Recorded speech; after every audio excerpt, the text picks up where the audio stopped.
protocol to escort His Excellency.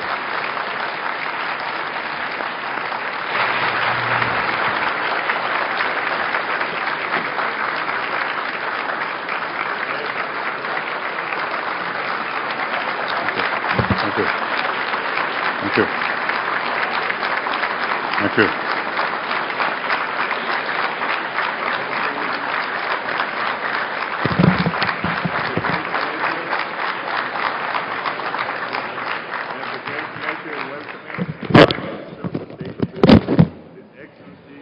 Netanyahu and to invite him to address the Assembly. Thank you very much, Mr. President. It's a pleasure to see the General Assembly presided by the Ambassador from Israel. And it's good to see all of you, distinguished delegates, ladies and gentlemen. 3,000 years ago, King David reigned over the Jewish state in our eternal capital, Jerusalem. I say that to all those who proclaim that the Jewish state has no roots in our region and that it will soon disappear. Throughout our history, the Jewish people have overcome all the tyrants who have sought our destruction. It's their ideologies that have been discarded by history. The people of Israel live on. We say in Hebrew, Am Yisrael Chai, and the Jewish state will live forever.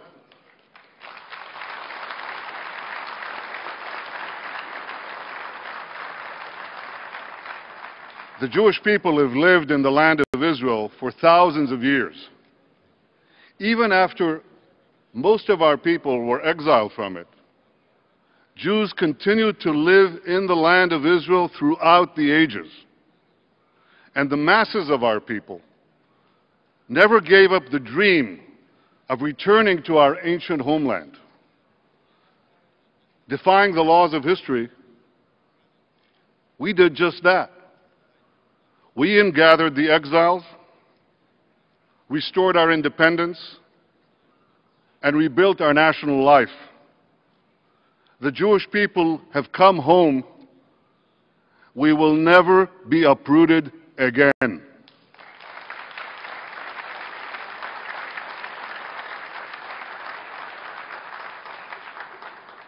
Yesterday was Yom Kippur, the holiest day of the Jewish year. Every year for over 3 millennia, we have come together on this day of reflection and atonement. We take stock of our past. We pray for our future. We remember the sorrows of our persecution. We remember the great travails of our dispersion. We mourned the extermination of a third of our people, 6 million, in the Holocaust. But at the end of Yom Kippur, we celebrate. We celebrate the rebirth of Israel. We celebrate the heroism of our young men and women who've defended our people with the indomitable courage of Joshua, David, and the Maccabees of old. We celebrate the marvel of the flourishing modern Jewish state. You see, in Israel, we walk the same paths tread by our patriarchs, Abraham, Isaac, and Jacob. But we blaze new trails in science, technology, medicine, agriculture. In Israel, the past and the future find common ground. Well, unfortunately, that's not the case in many other countries. For today, a great battle is being waged between the modern and the medieval. The forces of modernity seek a bright future in which the rights of all are protected, in which an ever-expanding digital library is available in the palm of every child, in which every life is sacred. The forces of medievalism seek a world in which women and minorities are subjugated, in which knowledge is suppressed, and in which not life, but death is glorified. These forces clash around the globe, but nowhere more starkly than in the Middle East. Israel stands proudly with the forces of modernity. We protect the rights of all our citizens, men and women, Jews and Arabs, Muslims and Christians, all are equal before the law. Israel is also making the world a better place. Our scientists win Nobel Prizes. Our know-how is in every cell phone and computer that you're using. We prevent hunger by irrigating arid lands in Africa and Asia.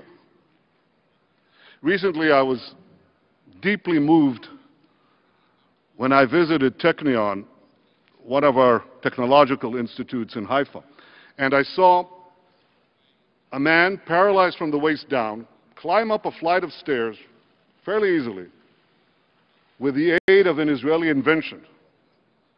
And Israel's exceptional creativity is matched by our people's remarkable compassion. When disaster strikes anywhere in the world, in Haiti, Japan, India, Turkey, Indonesia, and elsewhere, Israeli doctors are among the first on the scene performing life-saving surgeries. In the past year, I lost both my father and my father-in-law. In the same hospital wards where they were treated, Israeli doctors were treating Palestinian Arabs. In fact, every year, thousands of Arabs from the Palestinian territories and Arabs from throughout the Middle East come to Israel to be treated in Israeli hospitals by Israeli doctors. I know you're not going to hear that from speeches around this podium, but that's the truth. It's important that you're aware of this truth. And it's because Israel cherishes life that Israel cherishes peace and seeks peace. We seek to preserve our historic ties and our historic peace treaties with Egypt and Jordan. We seek to forge a durable peace with the Palestinians. President Abbas just spoke here. I say to him and I say to you, we won't solve our conflict with libelous speeches at the UN. That's not the way to solve it. We won't solve our conflict with unilateral declarations of statehood. We have to sit together, negotiate together, and reach a mutual compromise in which a demilitarized Palestinian state recognizes the one and only Jewish state.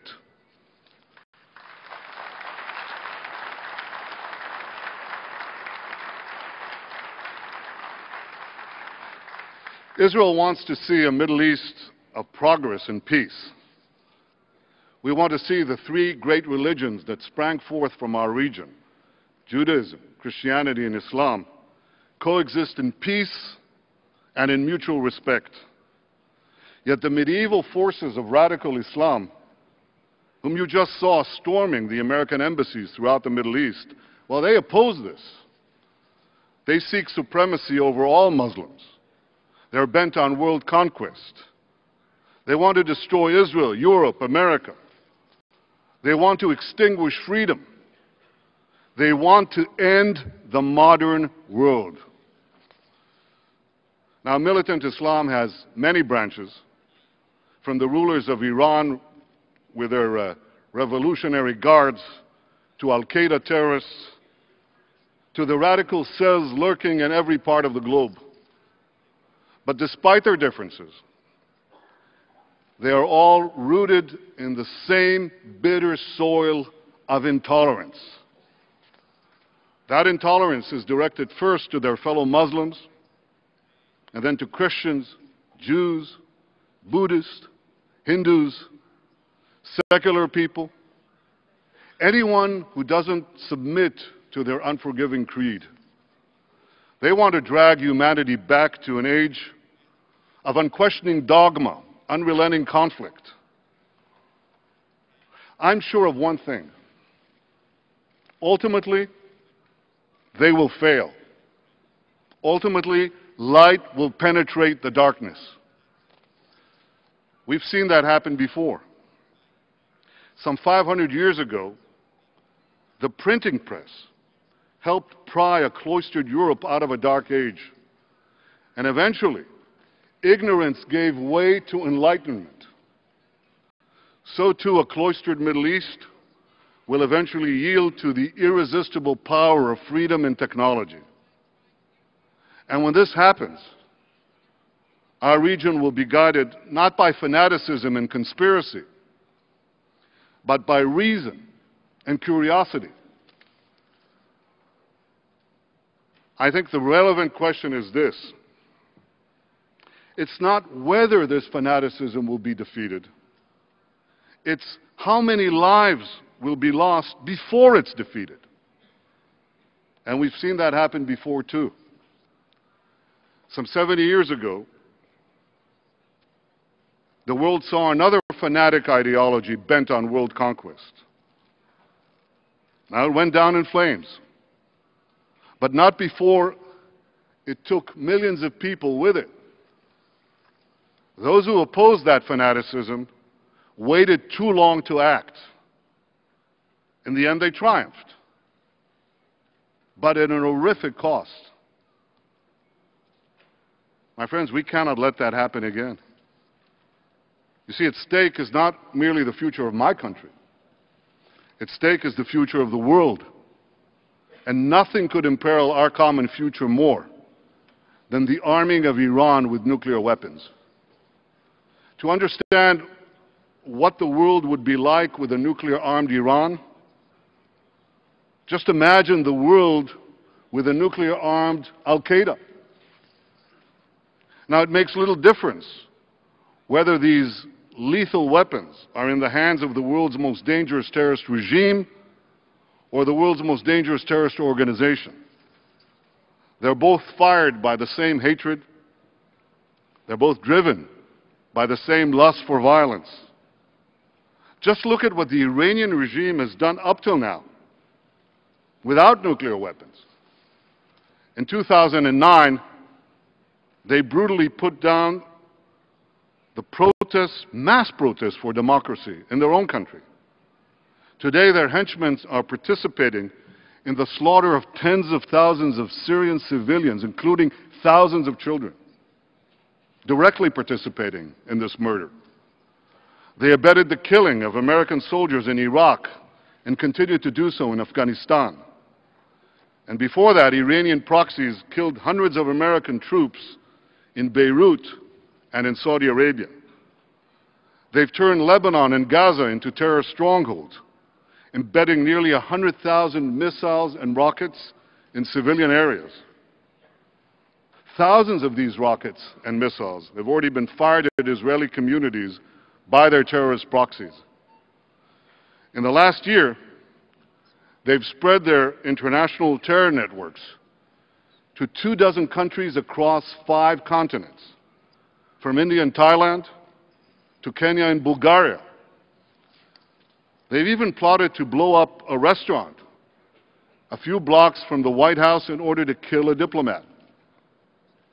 And of course, Iran's rulers repeatedly deny the Holocaust and call for Israel's destruction almost on a daily basis, as they did again this week from the United Nations. So I ask you, given this record of Iranian aggression without nuclear weapons, just imagine Iranian aggression with nuclear weapons. Imagine their long-range missiles tipped with nuclear warheads, their terror networks armed with atomic bombs. Who among you would feel safe in the Middle East? Who'd be safe in Europe? Who'd be safe in America? Who'd be safe anywhere? Now, there are those who believe that a nuclear-armed Iran can be deterred like the Soviet Union. That's a very dangerous assumption. Militant jihadists are not secular Muslims. Militant jihadists behave very differently from secular Marxists. There were no Soviet suicide bombers, yet Iran produces hordes of them. Deterrence worked with the Soviets because every time the Soviets faced a choice between their ideology and their survival, they chose their survival. But deterrence may not work with the Iranians once they get nuclear weapons. There's a great scholar of the Middle East, Professor Bernard Lewis, who put it best. He said that for the Ayatollahs of Iran, mutually assured destruction is not a deterrent. It's an inducement.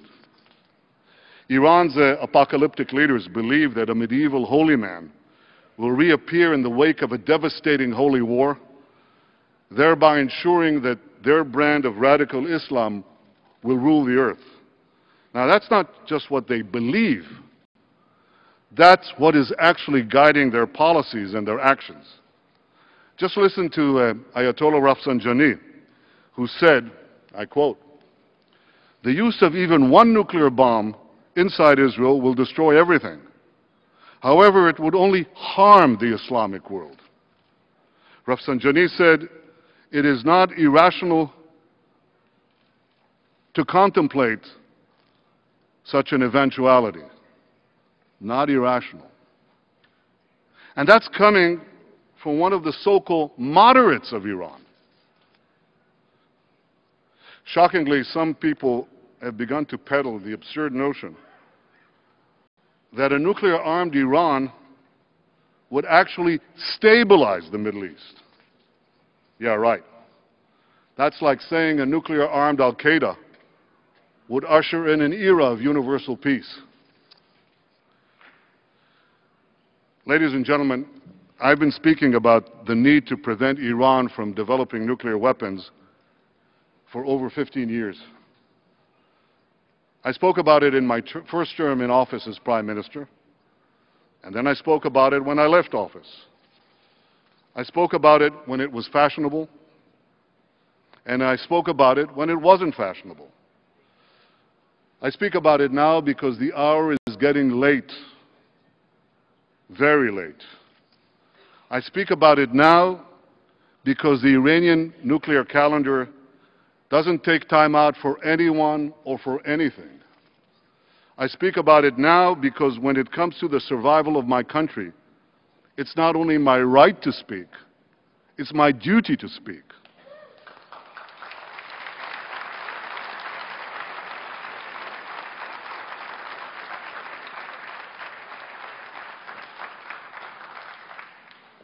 And I believe that this is the duty of every responsible leader who wants to preserve world peace. For nearly a decade, the international community has tried to stop the Iranian nuclear program with diplomacy. Well, that hasn't worked. Iran uses diplomatic negotiations as a means to buy time to advance its nuclear program. For over 7 years, the international community has tried sanctions with Iran. Under the leadership of President Obama, the international community has passed some of the strongest sanctions to date. I want to thank the governments represented here that have joined in this effort. It's had an effect. Oil exports have been curbed, and the Iranian economy has been hit hard. It's had an effect on the economy. But we must face the truth. Sanctions have not stopped Iran's nuclear program either. According to the International Atomic Energy Agency, during the last year alone, Iran has doubled the number of centrifuges in its underground nuclear facility in Qom. So with this late hour, there's only one way to peacefully prevent Iran from getting atomic bombs. And that's by placing a clear red line on Iran's nuclear weapons program.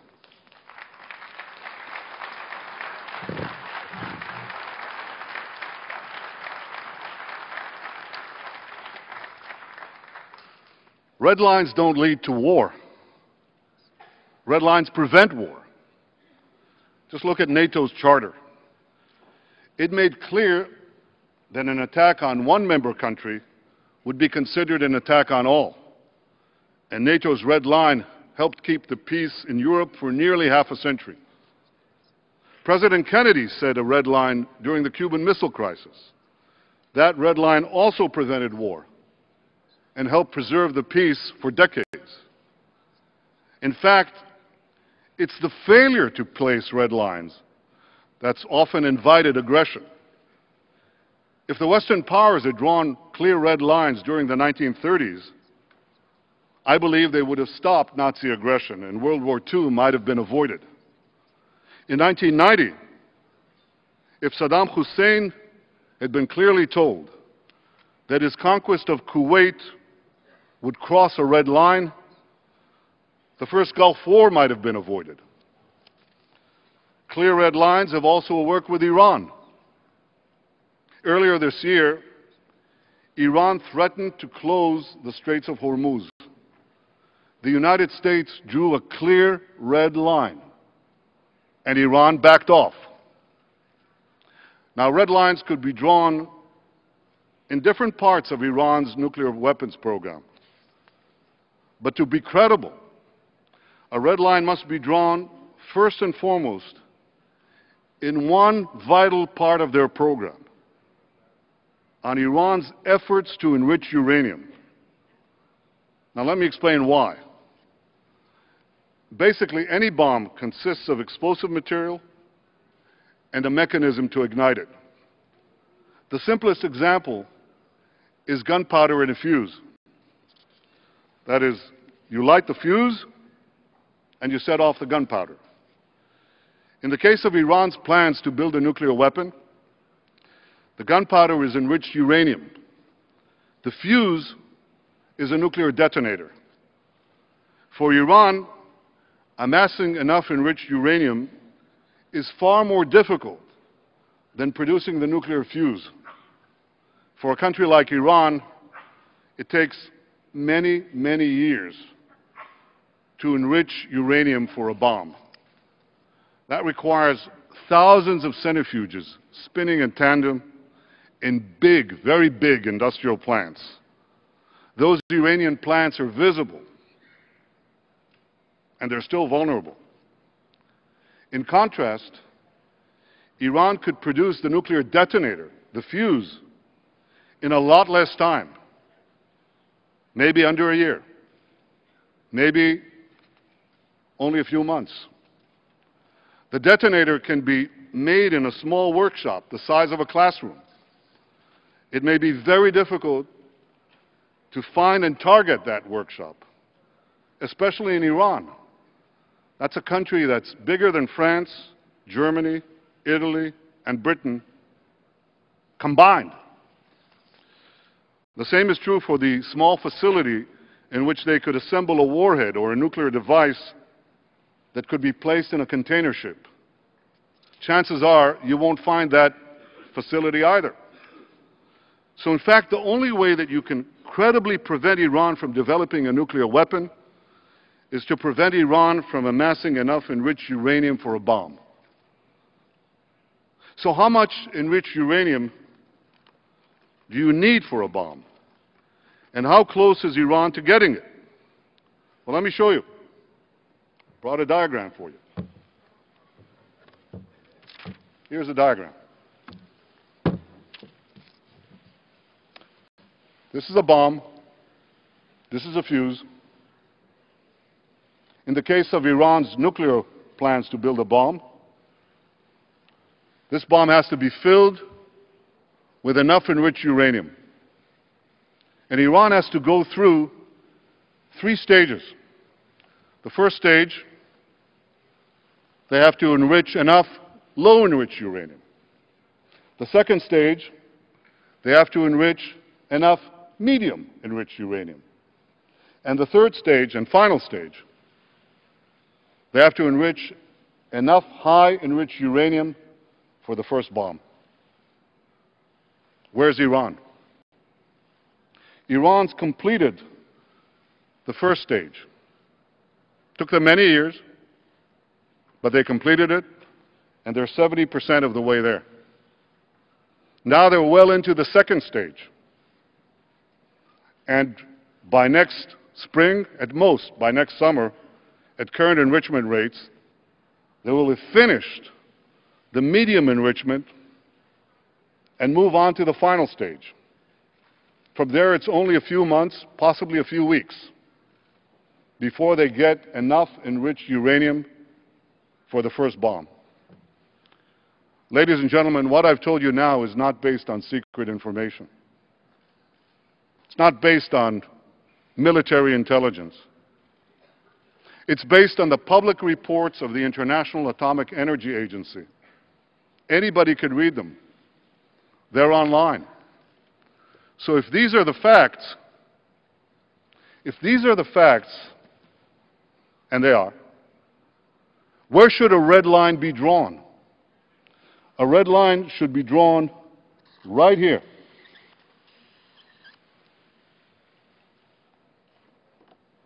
Before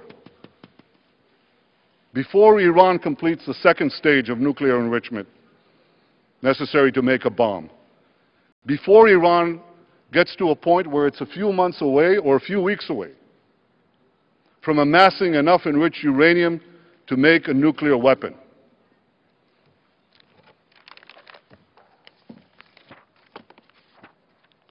Now, each day, that point is getting closer. And that's why I speak today with such a sense of urgency. And that's why everyone should have a sense of urgency. Now, there are some who claim that even if Iran completes the enrichment process, even if it crosses that red line that I just drew, our intelligence agencies will know when and where Iran will make the fuse, assemble the bomb, and prepare the warhead. Look, no one appreciates our intelligence agencies more than the Prime Minister of Israel. All these leading intelligence agencies are superb, including ours. They've foiled many attacks. They've saved many lives. But they are not foolproof. For over 2 years, our intelligence agencies didn't know that Iran was building a huge nuclear enrichment plant under a mountain. Do we want to risk the security of the world on the assumption that we would find in time a small workshop in a country half the size of Europe? Ladies and gentlemen, the relevant question is not when Iran will get the bomb. The relevant question is, at what stage can we no longer stop Iran from getting the bomb? The red line must be drawn on Iran's nuclear enrichment program, because these enrichment facilities are the only nuclear installations that we can definitely see and credibly target. And I believe that faced with a clear red line, Iran will back down. And this will give more time for sanctions and diplomacy to convince Iran to dismantle its nuclear weapons program altogether. 2 days ago, from this podium, President Obama reiterated that the threat of a nuclear-armed Iran cannot be contained. I very much appreciate the President's position, as does everyone in my country. We share the goal of stopping Iran's nuclear weapons program. This goal unites the people of Israel. It unites Americans, Democrats and Republicans alike, and it is shared by important leaders throughout the world. What I have said today will help ensure that this common goal is achieved. Israel is in discussions with the United States over this issue, and I am confident that we can chart a path forward together. Ladies and gentlemen, the clash between modernity and medievalism did not be a clash between progress and tradition. The traditions of the Jewish people go back thousands of years. They're the source of our collective values, the foundations of our national strength. At the same time, the Jewish people have always looked towards the future. Throughout history, we've been at the forefront of efforts to expand liberty, promote equality, and advance human rights. We champion these principles not despite of our traditions, but because of them. We heed the words of the Jewish prophets Isaiah, Amos, and Jeremiah to treat all with dignity and compassion, to pursue justice and cherish life, and to pray and strive for peace. These are the timeless values of my people, and these are the Jewish people's greatest gift to mankind.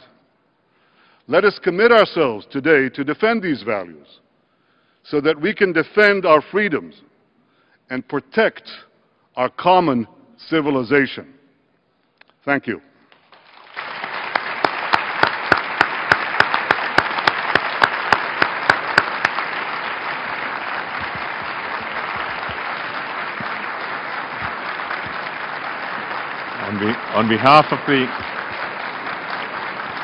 On behalf of the General Assembly, I wish to thank the Prime Minister of the State of Israel for the statement just made. And I request the protocol to escort His Excellency.